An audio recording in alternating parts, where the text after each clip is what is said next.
Samson மூலம் இஸ்ரவேலை பெலிஸ்தீரின் கையிலிருந்து விடுவிப்பார் என்ற கடவுளின் வாக்குறுதி நிறைவேறியது. ஆனால் கடவுளுக்கு ஒரு துதியாகவும் தேசத்திற்கு ஒரு மகிமையாகவும் இருந்திருக்கக்கூடிய அந்த வாழ்க்கையின் பதிவு எவ்வளவு இருண்டதாகவும் பயங்கரமானதாகவும் இருந்தது.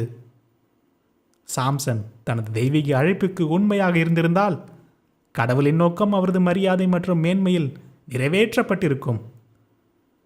ஆனால் அவர் சோதனைக்கு அடிபணிந்து அவரது நம்பிக்கைக்கு உண்மையற்றவராக நிரூபிக்கப்பட்டார். மேலும் அவரது பணி தோல்வி, அடிமைத்தனம் மற்றும் மரணத்தில் நிறைவேற்றப்பட்டது.